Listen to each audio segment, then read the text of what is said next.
오늘의 육아 헤드라인입니다.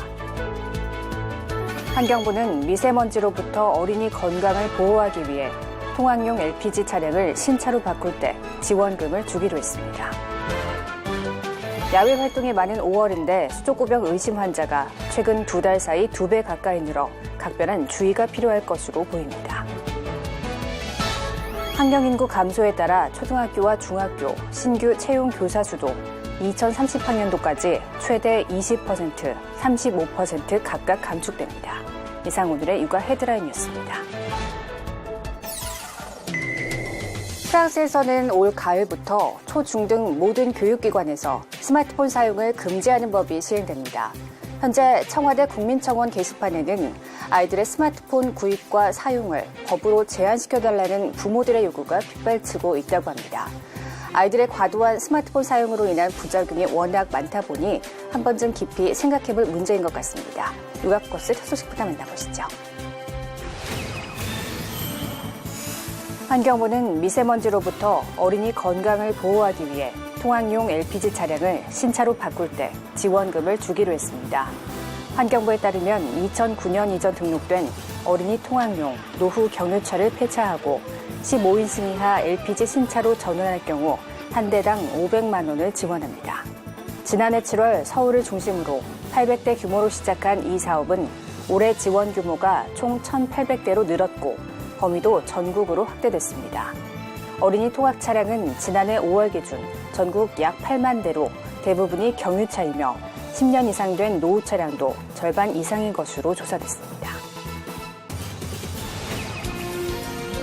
환경인구 감소에 따라 초등학교와 중학교 신규 채용 교사 수도 2030학년도까지 최대 20%, 35% 각각 감축됩니다. 교육부는 초등교 신규 교사 수를 2019학년도 4천여 명에서 2030학년도에 3,500명 수준으로 줄이고 중등 교사 수는 연 4,500명에서 2,800명 선으로 감축하는 내용의 중장기 교원 수급 계획을 발표했습니다. 또 수업 혁신을 위해 교사 1인당 학생 수를 2022년까지 경제협력개발기구 OECD 국가평균인 15.2명 수준에 맞추고 향후 1인당 11명대로 유지하겠다고 밝혔습니다. 날씨가 따뜻해지면서 가족 나들이 계획 세우시는 분들 많을 겁니다. 이맘때 위생관리를 소홀히 했다간 어린 자녀가 요즘 유행하고 있는 수족구병에 걸릴 수도 있는데요.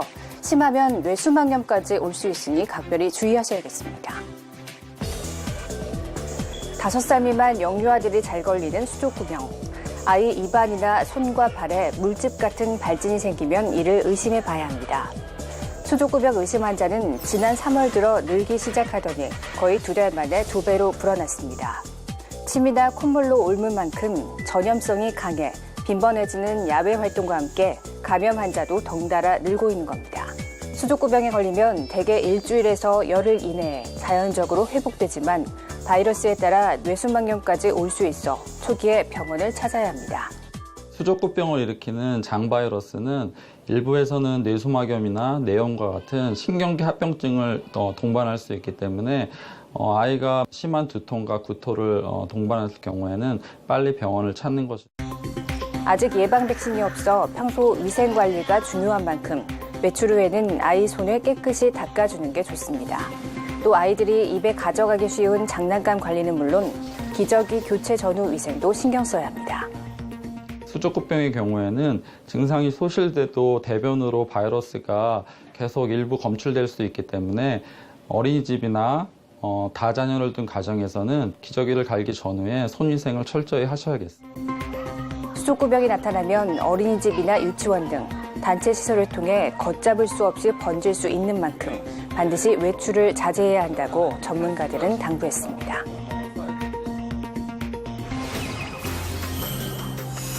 우리나라 임금 노동자의 33%, 657만 명은 비정규직입니다. 이들의 월급은 10년간 30% 가까이 올랐습니다. 비정규직 노동자의 지난해 6월 기준 월급은 150만 6천 원으로 10년 전보다 27.6% 늘었습니다. 하지만 구매력 상승 효과는 거의 없었는데 같은 기간 소비자 물가도 25% 올랐기 때문입니다. 게다가 정규직과 비정규직 월급 차이는 125만 5천 원에서 185만 7천 원으로 더 늘어났습니다. 정규직 월급 상승률이 38%로 비정규직보다 높기 때문입니다. 사실 시간당 임금은 비정규직이 정규직보다 더 큰 폭으로 올랐습니다. 하지만 비정규직의 근무 시간이 대폭 줄면서 월급 격차는 더 벌어졌습니다. 시간당 임금은 늘어났다 하더라도 전체적으로 근무하는 시간이 줄어들면서 단기 근무 형태가 높아져서 임금이 크게 증가하지 못한 상태이고요. 여기에 상여금 등을 포함한 전반적인 임금 수준 역시 악화된 것으로 판단됩니다. 월급은 올랐지만 뛰는 물가 탓에 효과를 보지 못한 비정규직. 정규직과의 월급 격차로 상대적 박탈감까지 겪게 됐습니다. 미세먼지가 심한 날이 잦아지면서 미세먼지를 차단하는 보건용 마스크가 불티나게 팔리고 있습니다. 하지만 일회용인데도 비싼 것은 하나에 5천 원이 넘어 적잖이 부담이 되고 있는데요. 보건용 마스크에도 건강보험을 적용해 부담을 줄여야 한다는 청원까지 등장했습니다.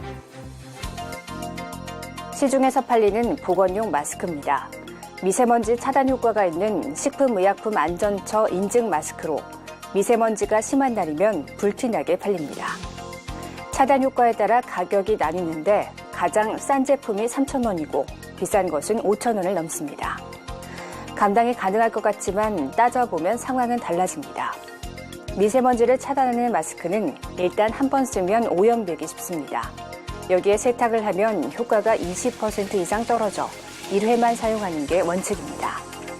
4인 가족의 경우 이틀에 한 번꼴로 마스크를 산다 해도 마스크 값만 한 달에 20만 원 가까이 든다는 계산이 나옵니다. 미세먼지 많은 날이 하루 이틀도 아닌데 마스크 가격이 좀 부담스럽다 보니까 사기도 그렇고 해서 그냥 다니는 편이에요. 마스크 가격이 좀 낮춰졌으면 좋겠어요. 최근엔 청와대 국민청원 게시판에 미세먼지 마스크 값을 내려달라는 청원이 올라왔습니다. 건강보험이라도 적용해야 된다는 요청까지 나오지만 보건용 마스크는 진료를 통해 받는 처방이 아니라 이것도 어렵습니다. 그렇다고 미세먼지 문제를 당장 해결할 수도 없는 만큼 정부가 직접 지원해서라도 부담을 줄여야 한다는 목소리가 나오고 있습니다.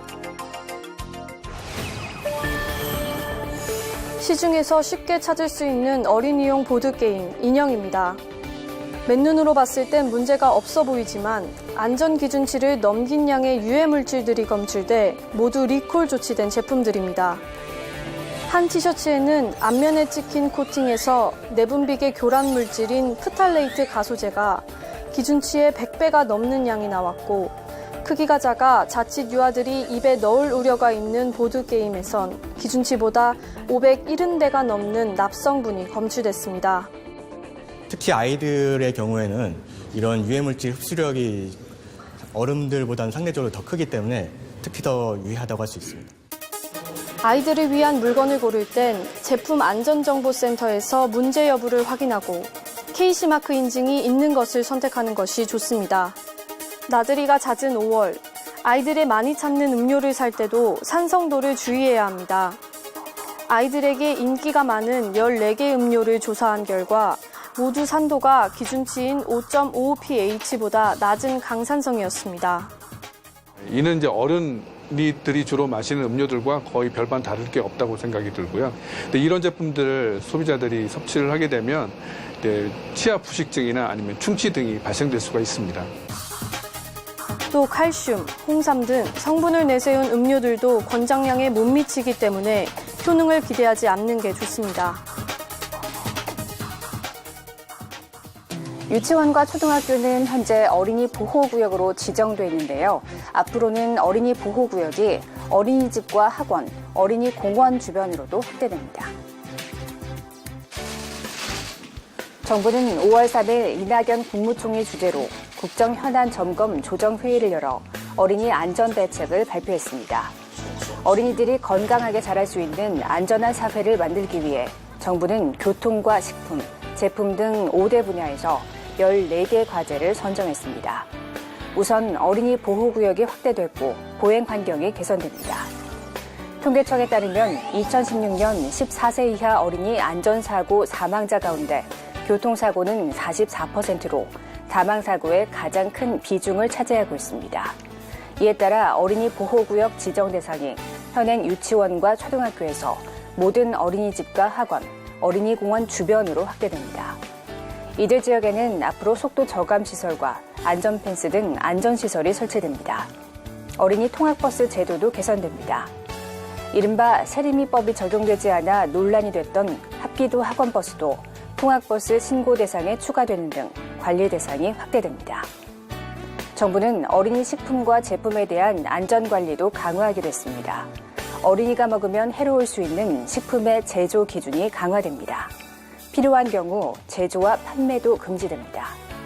또 학교 주변 200m까지만 지정됐던 식품안전보호구역도 학원가와 놀이공원 주변까지 확대돼 식품 위생 상태가 집중 관리됩니다. 학생 수 감소와 불안정한 교원 수급 문제를 해결하기 위해 정부가 2030년까지 교원 선발 규모를 점차 줄이기로 했습니다. 초중등 학생 수가 앞으로 10여 년간 110만 명 감소할 것으로 보고 신규 임용교사 수는 총 2천여 명 줄이기로 했습니다. 학생 수는 급감하는데 채용 규모는 비교적 완만히 감축하는 건 퇴직자 수를 고려하고 지난해와 같은 임용절벽 논란을 방지하기 위해서입니다. 2022년까지 초등교원 1인당 학생 수는 경제협력개발기구 평균 수준인 15.2명으로 조정합니다. 중학교는 이미 OECD 국가 평균보다 낮지만 자유학년제와 고교학점제 등에 대응하기 위해 앞으로도 11명대는 유지키로 했습니다. 교대의 지역 가산점을 상향하고 현직 교원의 임용시험 응시를 제한해 지역 쏠림 현상을 막는다는 방침입니다. 양대 교원단체들은 엇갈린 반응을 내놨습니다. 한국교원 총연합회는 환영하며 각 교육청은 자의적 조정을 최대한 자제하고 정부 계획을 충실히 이행해야 한다고 강조했습니다. 반면 전국교직원 노동조합은 교육 여건 개선을 바라온 열망을 저버렸다면서 수험 혁신을 포기한 최악의 대책이라 혹평했습니다. 현 정부 임기가 끝난 후 2020년대 중반부터 선발 감축폭이 더 커지는 점을 들어 일각에선 지방선거 등을 의식한 게 아니냐는 비판도 내놓고 있습니다. 정부는 이번 중장기 교원 수급 계획을 법제화해 선발의 안전성을 높인다는 계획입니다.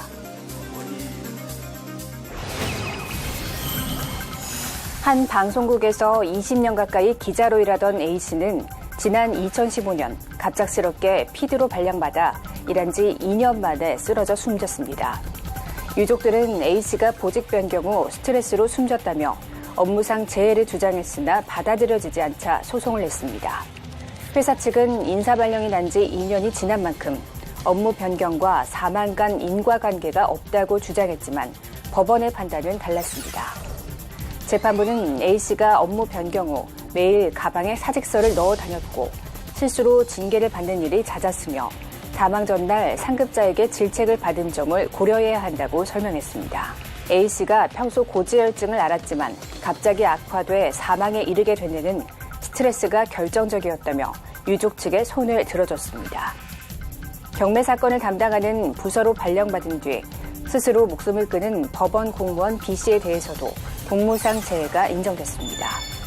공무원연금공단은 B씨의 업무 부담은 일반 직장인이 견딜 수 있는 정도였다고 주장했지만 법원은 받아들이지 않았습니다.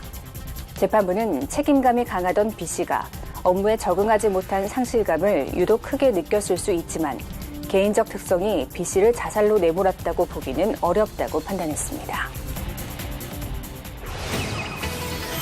콩팥의 기능이 떨어져 되돌릴 수 없는 상태를 뜻하는 만성 콩팥병.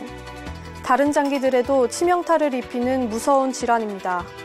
처음에는 신체가 적응하기 때문에 증상이 느껴지지 않아 그냥 지내는 경우가 많습니다. 갑자기 오줌색에 차이가 있는 등 평소와 다르다면 일단 검사를 받는 것이 좋습니다.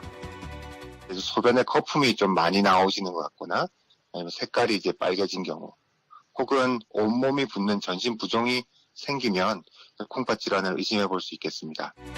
만성 콩팥병 환자는 최근 5년 동안 꾸준히 늘어 19만 명에 달했고 전체 환자 가운데 60대 이상이 절반을 넘었습니다. 특히 고혈압이나 당뇨가 있는 사람은 콩팥병에 더 걸리기 쉬운 만큼 각별히 관리해야 합니다. 혈압이 높아지거나 혈액이 끈적끈적해지면 결국 콩팥 혈관에 악영향을 끼치기 때문입니다. 증상이 심해져 콩팥 기능이 정상에 비해 15% 이하로 떨어지면 노폐물을 걸러주는 혈액 투석까지 받아야 합니다.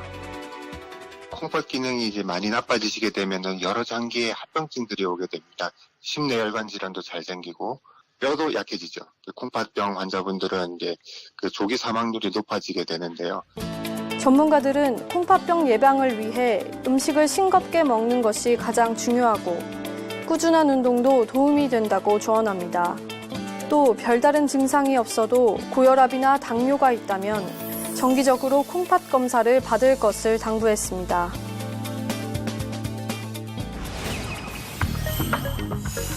회사원 26살 김모 씨는 지난해 안과 검진을 받다가 우연히 녹내장을 발견했습니다.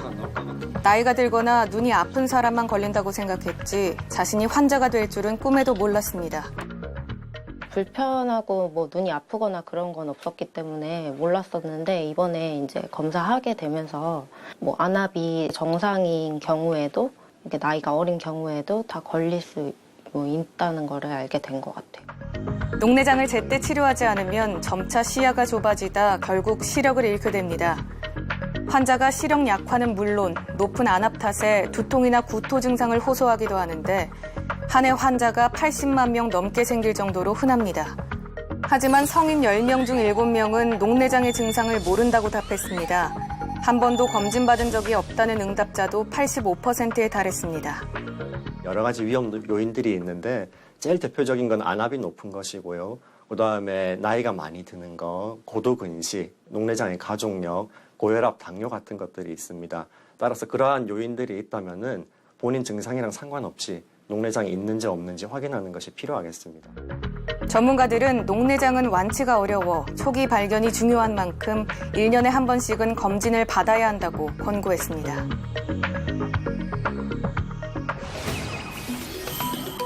고령화 속도가 빨라지면서 난청 발생의 증가는 피할 수 없는 현실이 됐습니다. 청력이 감소하는 난청은 의사소통에 문제를 일으켜 사회생활에 큰 지장을 줍니다. 조금 시끄러운 데서는 더 안 들려요.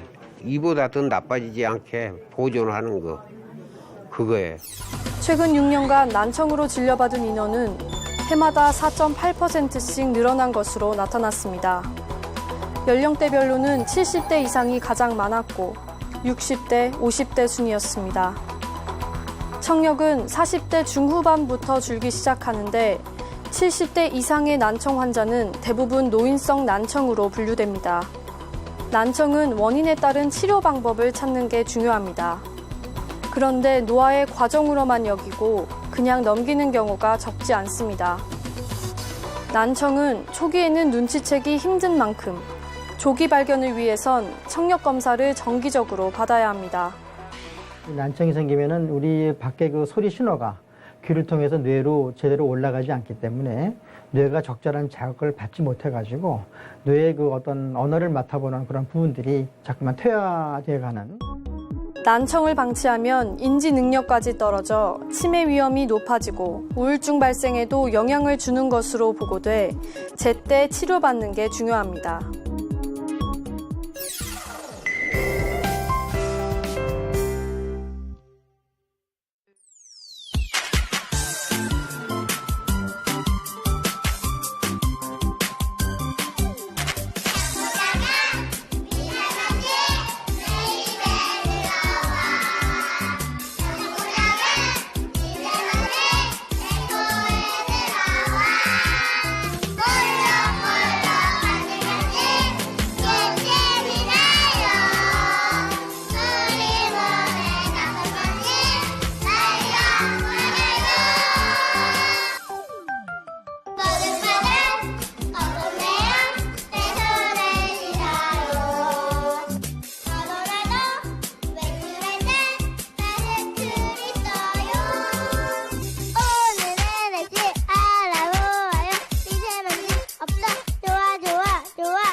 경북 구미의 한 원룸에서 20대 아빠와 16개월 된 아이가 나란히 숨진 채 발견됐습니다.